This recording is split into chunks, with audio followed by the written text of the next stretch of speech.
But everybody get ready to feel good about humanity this hour, and that is because we are doing something completely different. Let's face it, the news is depressing a lot of the times. Yep, we need it, I get it, to progress, but it's real dark. I've always wanted this show to be a bright spot in our day and in your day, but we need as much brightness and positivity as we can get right now. I think we all agree.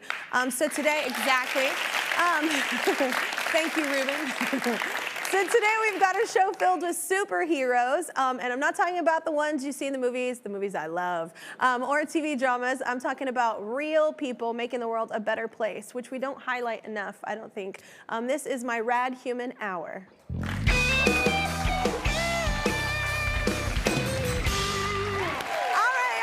Waste any time. Let's get to a couple of rad humans here in my audience. First, I want to share a video that recently went viral. When a college student and single mother couldn't find a babysitter, she emailed her professor explaining she'd have to miss class. And the professor wasn't having it. Instead, check it out, he offered to babysit her son during class. It's incredible and also very brave. The professor and student are in our audience. Everybody, please say hello to Dr. Akil Dix and his student Imani. What's up, y'all? I love this story. Thank you, thank you.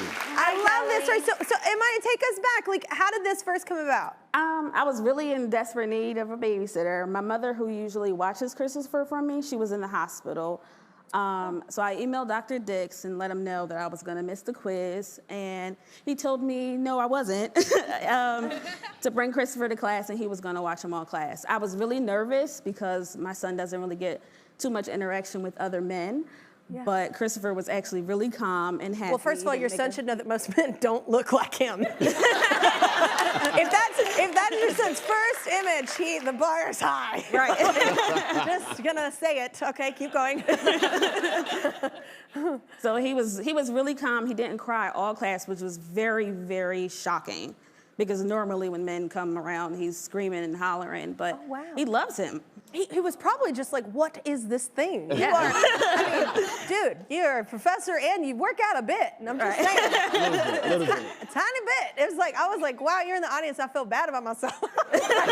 Like, God, I need to get to the gym a little bit. I have to tell you though, Dr. Akil, I'm very impressed because thank you. I also was raised by a single mom for a portion of my childhood, and she had nowhere to put me. And her professor let her, I literally sat in her class, so I think I was around like 8 years old. I felt very astute with my pen and pencil, acting like I was in class. But he let, I can't remember if it was he or she, but they let me stay in the class with my mom because my mom didn't have anywhere to put me.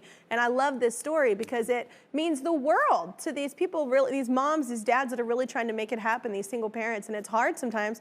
And it's a really cool thing, what you did. But it's also very brave to be like, I'll hold your baby while I teach a class. So like, how'd that go? So she brought him to my office, bottle in tow. I took him to class, and he was perfect. Didn't cry, paid attention. Was just amazing, amazing. He was better than some of the college students, actually. Oh my God. But you know, I would do any. I love my students. Missing class is not an option. You know, so whatever I can do, I'm going to do to help them out. That's so amazing. You're such an amazing example. Well, most professors wouldn't do that. So why did you offer? Because I understand the plight of a single mother. You know, I grew up in a single parent household myself. So I understand the struggle of being a mother on top of being a college student. It makes it 10 times more difficult. Yeah. So whatever I can do to help them succeed, and I'm going to do again. And Imani is an amazing student. She has a bright future. I'm so proud of her that where she's come thus far. Oh, that's amazing. Imani, that's not the only time that Dr. Dix helped though, right? No, he actually, there was a point in time where I was ready to quit school. It was just so hard. I'm a single mother, putting myself through school with the help of my mom. I wanted to quit, but Dr. Dix always gives me great advice to never quit. He tells me all the time, don't come to his office complaining. And now I'll be graduating in May. Oh my God! Thank you. And I will be getting my master's in health science, in nursing and midwifery, so I can become a midwife. Wow, that's amazing. Thank you. Isn't it amazing what we're able to do, we're capable to do with just a little bit of support around us to push us? Because that's a hard thing. Like a lot of people would be like, yeah, no, that's hard, single parent doing all that, that's a lot. But man, way to go to just support her and make her feel like she can do anything. Thank you. I appreciate it. Thank Yeah. Oh, well, thank you so much, Dr. Keelan Imani. Thank you for being with us. Thank you. I'm gonna run to the gym now. I'm literally just staring at Dr. Gill going, you're a teacher and you look like that. Like, I have no excuse at this point. Okay, I have one more viral video I wanna share of humans being generally awesome. In April, Corporal Detective Justin Longoria of the Frio County Sheriff's Office in Texas tragically lost his life in an accident.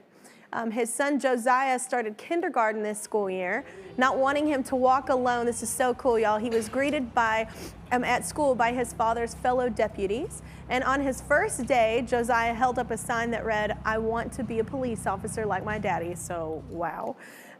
We have Josiah's uncle with us. He also works for the sheriff's office and is Corporal Longoria's brother. Let's welcome Lieutenant Josh Longoria, y'all. Hi, Josh. Hello, hi Kelly, how's it going? Well, I'm loving your hat, man. You are welcome here anytime. I love that hat. So first, we're so sorry for your loss. There's no words to say how horrible that is for your family, especially your little nephew. But what an incredible gesture that y'all did. Like, where did that idea come from to do that for him? Fortunately, I had planned on escorting my nephew to his first day of kindergarten. And it was the sheriff's idea to have all our fellow deputies there present.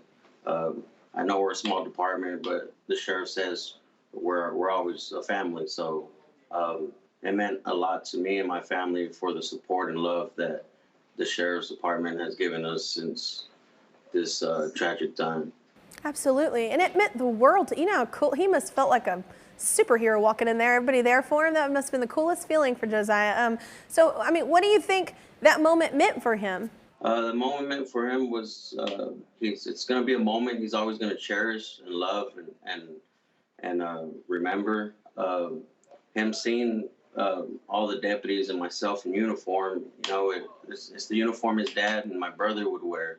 And you know, he speaks real highly of cops, and he wants to be a cop when he grows up. And it's crazy, you know, we go out to eat, and he's just so proud of his daddy, of him being a cop, and that's what he wants to do when he grows up.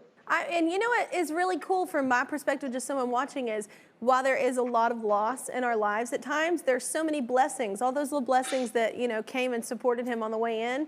I think that's a really cool thing that you've done for him, to focus on that as well. Thank you so much, Lieutenant Longoria, for your sacrifice, your family's sacrifice. Thank you to your entire department for your service and for joining us today, all right? And you're welcome back, Cowboy, anytime. Thank you. I want a cowboy hat right now.